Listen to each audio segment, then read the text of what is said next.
Programa de Cara com Caramba, mais uma vez de volta aqui pela TV Rio Preto, Canal 7. Meu Deus, hoje a coisa aqui tá boa demais, porque eu tô trazendo um cirurgião plástico. Mas se alguém pensa que é um cirurgião plástico qualquer, tá muito enganado. Ele, além de um grande amigo, tem um talento que Deus lhe deu, que poucos profissionais poderão ter. É muito simpático, um querido de todos aqui de São José do Rio Preto. A rejeição dele, por exemplo, eu acredito que seja zero. E é com muito prazer que eu trago aqui hoje para vocês, para bater um papo aqui comigo, para vocês conhecerem um pouquinho mais da sua história, Dr. Renato Freitas. Querido, que prazer tê-lo aqui. Aliás, faz tempo que a gente está brigando com você para trazê-lo aqui, né? Mas a tua agenda é sempre muito lotada, você está sempre viajando. É isso mesmo, né, Renato? Tudo bem? Muito obrigado, boa tarde. Boa tarde a todos. É um prazer ser convidado por você para poder estar batendo um papo, para a gente estar falando um pouquinho sobre nossa Rio Preto, nossa vida e também sobre a cirurgia plástica, que é a área que eu atuo com muito carinho e dedicação. Mas muito obrigado por todos os elogios aí, esse daqui. Você sabe que são sinceros, né? Mas eu fico feliz, muito obrigado. Senhor. Pois é, mas, doutor Renato, sempre a primeira pergunta que eu formulo para o meu convidado, quem é você? Porque às vezes você, por exemplo, está sempre aí nas colunas sociais, sempre em evidência, junto com a sua esposa Luciana, nos principais eventos da cidade, vocês estão presentes. É sinal que o casal é muito querido. Mas eu quero saber, e as pessoas, eu tenho certeza, quem está te vendo, que te conhece, quer saber um pouquinho mais, quem é você, doutor Renato? Bom, Cida, eu sou um rio-pretense, nascido em São José do Rio Preto, um homem de 41 anos de idade, um pai de família, apaixonado pelo meu trabalho, pela minha esposa, pela minha família, sobretudo temente a Deus, agradeço tudo que eu tive, que foi conquistado com muito esforço, né? Porque afinal minha família não tinha muitos recursos, mas graças a Deus me colocaram num caminho de estudo da coisa certa. Com muito carinho e muita dedicação eu fui buscando o caminho correto, encontrei a cirurgia plástica que era meu sonho e hoje sou um cirurgião plástico que honro com muito carinho o meu trabalho. Pois é, mas doutor Renato, você passou a sua juventude, infância, tudo aqui em São José do Rio Preto? É de família daqui? Sim, eu sou nascido em São José do Rio Preto. É? Nasci em 76. Uhum. Antigamente eu tinha um pouco de preocupação em falar minha data, porque quando eu comecei a trabalhar eu era muito jovem. Ainda me considero jovem, mas eu era mais jovem ainda, né? Você se formou que você tinha que idade? Eu tinha 22 anos. Muito jovem. Então eu era bem jovem e com cara de adolescente. Então eu escondi um pouco a data de nascimento, para não causar espanto no paciente, né? Mas hoje, graças a Deus, com o amadurecimento... Mas você continua jovem. Não, tenho certeza disso, fico muito feliz. Tenho certeza, mas a gente sempre tinha eu sempre tinha um medo de falar, não, eu tenho 22 anos, o paciente já ficava com medo. Isso é muito comum nos jovens hoje. Nos médicos jovens, eles sempre têm essa sensação. Você formou-se aonde? Me formei aqui em Rio Preto. Isso eu me considero realmente um rio-pretense original de fábrica. Sim. Né? Porque nascido em Rio Preto, quando eu prestei vestibular, passei em outros lugares, mas optei por ficar em Rio Preto. Né? Quando eu prestei a especialização em cirurgia plástica, também passei em outros lugares, mas optei por ficar em Rio Preto, porque Rio Preto é a Califórnia brasileira da cirurgia plástica. Rio Preto hoje tem um centro de pesquisa em cirurgia plástica, tem inovações de cirurgia plástica, coisas que estão muito, muito além do nível de cirurgia plástica do Brasil. Então eu compararia Rio Preto, em termos de nível de cirurgia plástica, com grandes capitais, como Rio de Janeiro e São Paulo. Então Rio Preto realmente é uma cidade apaixonante para viver e muito atraente, muito satisfatória para a gente trabalhar como cirurgião plástico. Agora, você hoje acredita que tenha quantos profissionais da sua área aqui em Rio Preto? Eu não tenho dado específico, mas eu acredito que por mais de 50 cirurgiões plásticos hoje nós temos atuando em São José do Rio Preto. É uma cidade que realmente tem um número de cirurgiões... Eu acreditava que fosse bastante, mas não tanto assim. Porque Rio Preto também ele abrange uma macro-região de mais de 1,5 milhão de habitantes. Então isso é importante. A gente atrai paciente do Mato Grosso, paciente de Minas Gerais, né, de todo o interior de São Paulo. Rio Preto também é uma cidade que é muito comum, os cirurgiões aqui, eu inclusive tenho muito paciente do consultório que mora no exterior. Ele vem para o Brasil, porque o Brasil é um país muito desenvolvido em cirurgia plástica, né? Então, Rio Preto acaba tendo esse fator atrativo. E por esse motivo, os cirurgiões plásticos acabam ficando em Rio Preto. tem outro fator também. Rio Preto hoje tem 3 centros de formação em cirurgia plástica cadastrados pela Sociedade Brasileira de Cirurgia Plástica. Então, por ser um centro formador, se produz muito cirurgião plástico e, portanto, a cidade fica rica nesses profissionais. Agora, o senhor sempre, desde pequeno, quando entrou na faculdade, você já sonhava em fazer cirurgia plástica? Desde pequeno, desde os primeiros anos da cirurgia plástica. Engraçado que essa história tem origem na minha infância. Com 3 anos de idade eu andava de branco, de cueca, de branco pela rua. E não adiantava botar roupa escura que eu queria usar branco, né? E hoje, engraçado, quase eu não uso, né? Mas era muito comum. Aí, quando eu era uma criança, tive um problema de saúde na família e quem socorreu a gente na época foi o Dr. Miura. Nossa. E aquilo ficou marcado no meu coração. Não sei por que ficou. Bom, me tornei médico. Entrei na faculdade de medicina, já olhei na anatomia, vi os desenhos de anatomia do Dr. Miura, vi aquela dissecção, aquela parte anatômica que me atraía muito. E depois também fui me apaixonando, conhecendo o Dr. Bozola, que é um grande mestre de cirurgia plástica em Rio Preto, né, que foi discípulo do Dr. Melquides, que foi quem praticamente trouxe a cirurgia plástica para o interior do Brasil. Começaram aqui, né? Começou, e aqui um celeiro de conhecimento científico em cirurgia plástica, então não tinha como eu gostar de outra coisa. Porque... Como é que você convive hoje com tantos colegas da sua especialidade? Você convive bem? É uma convivência pacífica. Isso existe um mercado natural, né? Onde você tem muito profissional, obviamente os que têm mais qualidade, eles são mais procurados e mais reconhecidos. Isso é uma coisa natural. Mas existe uma convivência natural. Todo profissional entende o que existe o espaço dele, como existe espaço para todo mundo. Né? Não tem não existe uma rivalidade, porque não se trata de um jogo de futebol. É uma prestação de serviço onde cada profissional tem uma característica e o cliente tem o livre-arbítrio de escolher o profissional que mais agrada. Rio Preto é uma cidade muito democrática nesse ponto. Agora, por exemplo, às vezes chega lá um caso de um colega que fez alguma cirurgia que não tenha dado certo. Isso eu vejo sempre comentar, as pessoas falarem sobre isso.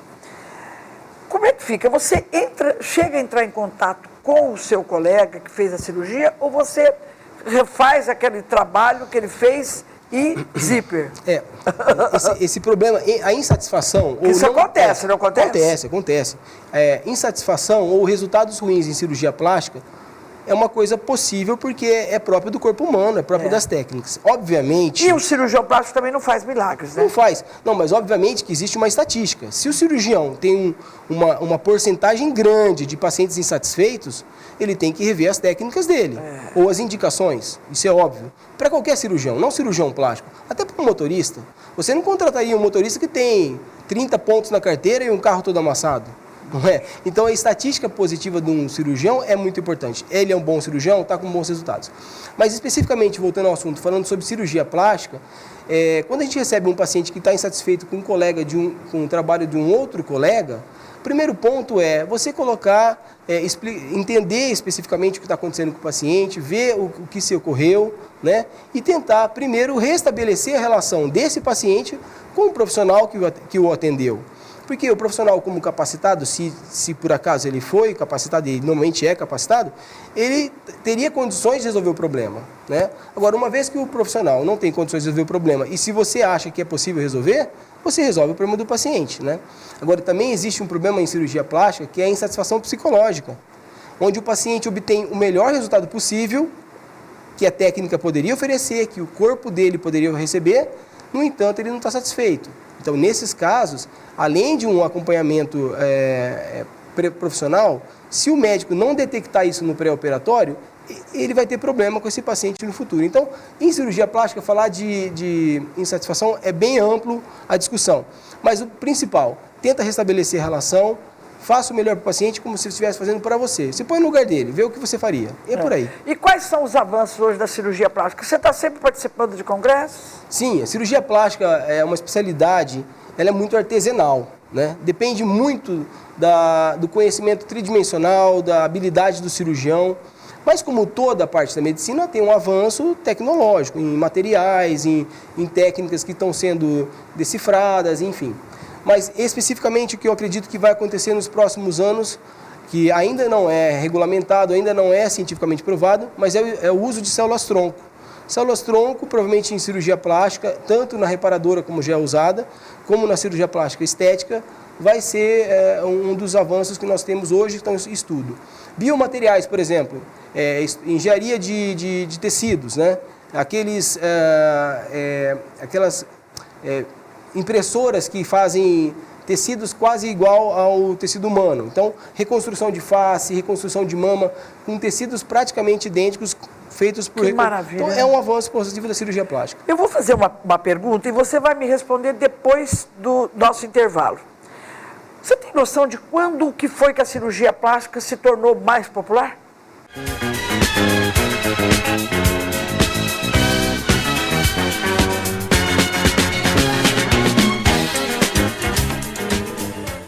Rio Preto Shopping. Visite a Vila do Coelho da Páscoa. Atrações, diversão, oficinas, paradas e as melhores opções em presentes para você. Páscoa no Rio Preto Shopping.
E aí, quando é que você tem noção? Porque antes era uma coisa que a gente, para chegar, para conseguir, né? Sim, justamente. A gente não conseguia, né? Como todo acesso à medicina de qualidade era realmente mais difícil, né?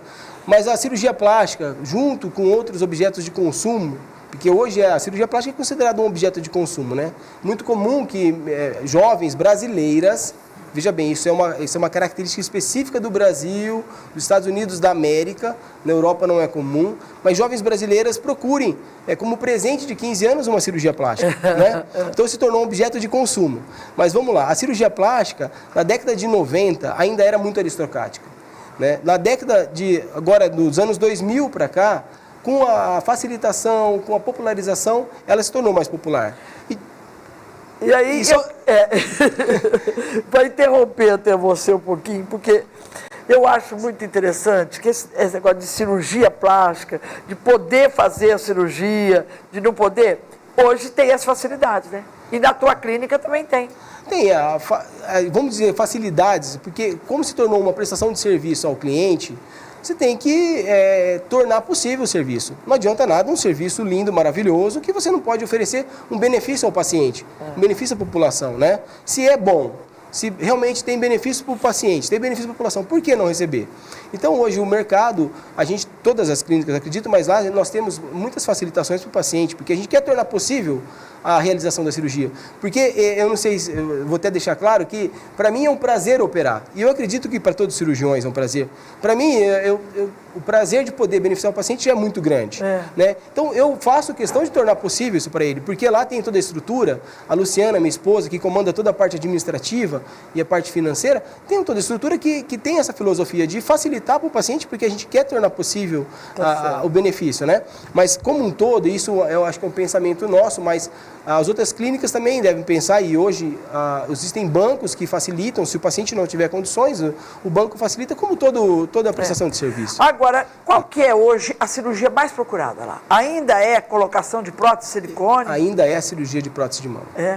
Bom, o cliente que coloca uma prótese de silicone, que é uma curiosidade, que hoje eu estava comentando num grupo de amigos ontem, que eu ia entrevistá-lo.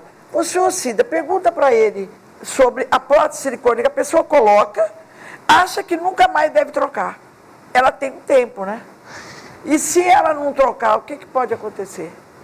Então, isso também, tem alguns estudos que acompanharam as pacientes. E interessante que os estudos em medicina, o que nós conhecemos hoje como verdade, corresponde a pesquisas feitas há 10 anos atrás. Então, a tecnologia que nós detemos hoje, ela vai ter um resultado diferente do que nós apresentamos hoje para o paciente. Por exemplo, hoje, quando chega um paciente no consultório, a gente fala que ele tem em torno de 3% de chance de ter que trocar a prótese. Só que com o avanço dos materiais, com os avanços dos medicamentos, provavelmente, ao longo do tempo, a cirurgia talvez tenha uma durabilidade maior, as próteses, né? Então, assim, primeira coisa, é uma inverdade dizer que um implante é eterno, né? Em verdade. Mas que tem tecnologia para durar muito, muito tempo, tem. Então, com certeza, mais de 10 anos? Pelo menos as empresas dão garantia, no mínimo, por 10 anos. Então, isso é uma garantia que o paciente já tem. Mas uma vez que o paciente tem um processo de rejeição crônico, que a gente chama de encapsulamento ou contratura capsular, existem tratamentos clínicos que podem resolver.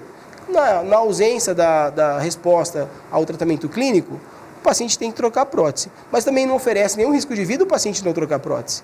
E às vezes existe um incômodo, né, se a contratura for muito intensa, mas ninguém vai ficar arriscando a vida se tiver com uma prótese com um pouquinho mais de tempo com ela. Pois é, mas doutor, a face. Eu, por exemplo, eu tenho mais de 60 anos. Ainda não cheguei nos 70. Uma mulher jovem. Mas de repente, por exemplo, eu me cuido, eu passo os cremes necessários, eu faço de vez em quando, vou lá na dermatologista, que é a doutora Alessandra Cesário, que faz parte. Aliás, eu quero registrar, gente, que desde há muito tempo a clínica dele, que é o Ateliê da Imagem, está aqui no meu programa patrocinando, porque acreditaram no meu programa. Eu fico, aproveitar agora, fazer esse agradecimento a você. Mas eu vou lá de vez em quando, dou uns tratinhos aqui. Mas quando que você acha que a gente deve procurar um cirurgião plástico para fazer uma cirurgia de face?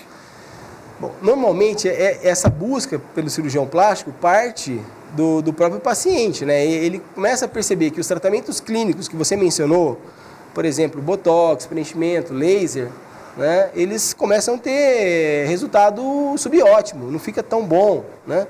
Então, aí o paciente mesmo, questionando com o próprio dermatologista, ele acaba procurando um cirurgião plástico, né? Você acha que eu estou precisando, doutor? Não, seja sincero. Sincero, eu acho você tão bonita que você não precisa fazer nada.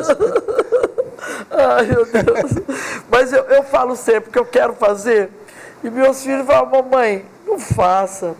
Porque pode dar uma conotação que a senhora pode mudar a fisionomia. E eu não acho que hoje, com o avanço da cirurgia plástica, eu percebo que muitas mulheres, amigas minhas, que já fizeram, tem homens, porque hoje o homem também está tão vaidoso quanto a mulher, né? Muito vaidoso. Então, eles estão procurando um cirurgião plástico, mas às vezes eu vejo que eu nem percebo que fez a cirurgia, hoje de tão natural que fica. Porque é possível você conseguir um resultado bem mais natural. Isso depende do que você vai fazer na técnica cirúrgica, né?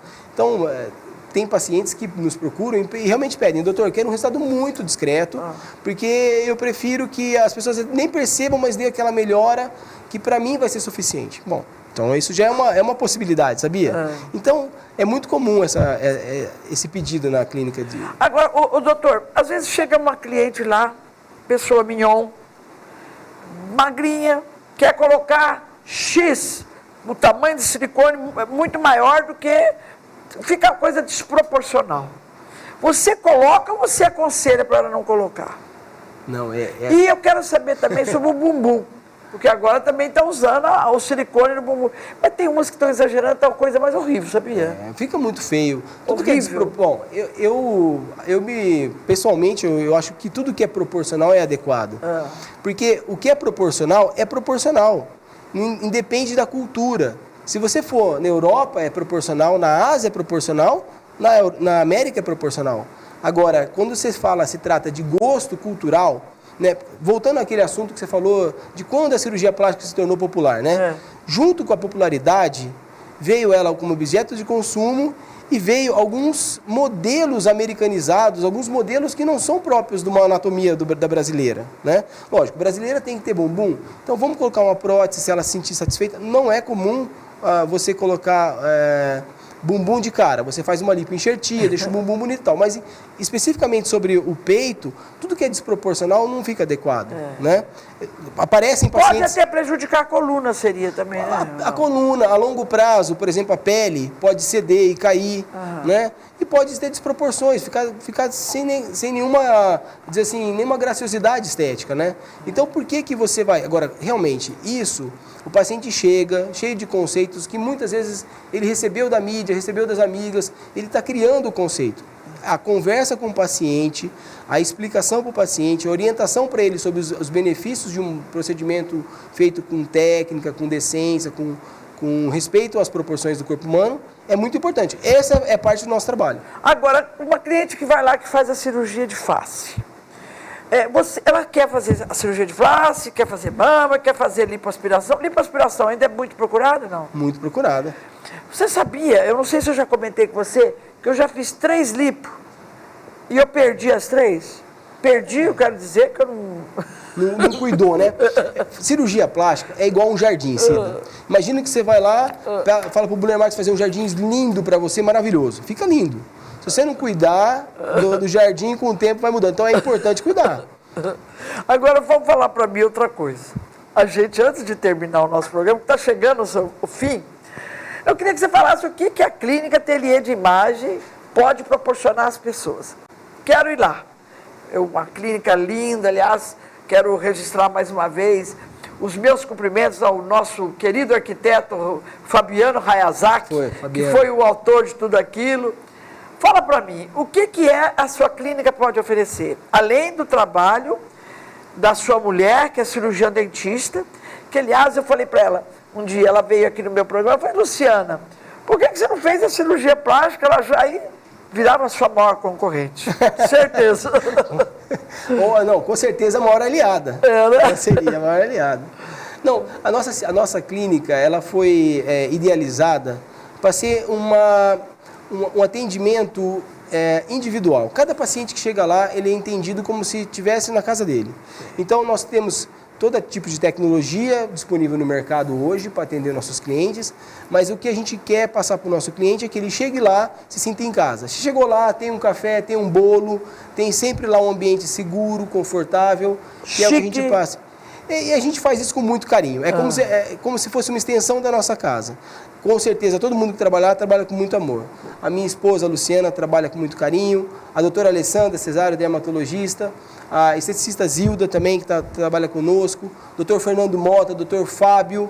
E, assim, todo mundo, inclusive eu que estou lá também, mas todo mundo trabalha com muito carinho para poder atender o cliente da melhor forma possível. E eu tenho certeza disso, porque todos os clientes que eu já mandei para você ficaram satisfeitíssimos. Todas as vezes que eu converso com alguma que fala, Cida, eu fui lá, fiquei feliz. Eu acho que a felicidade é transportada para mim, porque eu adoro quando eu sei notícias assim. Doutor, nosso bate-papo está chegando ao fim. Mas antes da gente terminar, a gente tem aquele bate-bola rápido. Você está pronto? Vamos. Qual que é a sua maior qualidade? Nossa, Cida. Você tem tantas que você está até perdido. Eu vou dizer, eu adquiri com a maturidade, com o tempo, a verdade. E o seu maior defeito? Às vezes querer desistir. E qual que é a sua ideia de felicidade? Paz em família. E que você pensa quando acorda? Obrigado por estar vivo. Se ganhasse milhões na loteria, abandonaria a profissão? Não abandonaria. E o que mais detesta? Preguiça. Qual o seu hobby? Meu hobby é ficar com a família, curtir, dar uma passeadinha, lazer, viagens, essas coisas gostosas. E um sonho de consumo que ainda não realizou? Talvez meus filhos casados, né? Uma família constituída, porque eu sou muito feliz com o tempo que eu tenho. Eu tenho presente maior do que esse, né, pra gente, né? Em que ocasião você mente? Quando eu estou sofrendo. Uma vaidade. Meu cabelo. E o que não pode faltar na sua mesa? Eu gosto de fruta, gosto de verdura. Isso aí tá bom. Bom, eu só tenho mais que agradecer mais uma vez. A gente está muito feliz porque você cresceu na sua profissão, você é respeitado Que Deus conserve você assim, porque se amigos meus, até aqueles que não são próximos de mim, se eles estão crescendo, estão fazendo sucesso, me faz bem. Então, que Deus continue te abençoando a clínica, tua família, teus filhos, tua mulher. Amém. Tá bom? Obrigado, gente. Obrigado a você mais uma vez, Cida. Agradeço todo dia a oportunidade de ter conhecido você, pessoas boas, e principalmente agradeço a Deus por estar aqui. É isso aí. E o programa De Cara com Cara encerra por aqui. Eu agradeço mais uma vez a grande audiência de todos vocês e fiquem ligados durante toda a semana e mais uma semana, porque ficam 2 semanas no ar. Eu estar aqui mostrando para vocês e apresentando para vocês pessoas maravilhosas aqui da nossa sociedade, profissionais de alto nível, como é o caso do Dr. Renato de Freitas. Então, se não deu para você assistir, acompanhe aqui pelo Canal 7 TV Rio Preto, porque sempre um convidado é especial para mim e com certeza será também para você.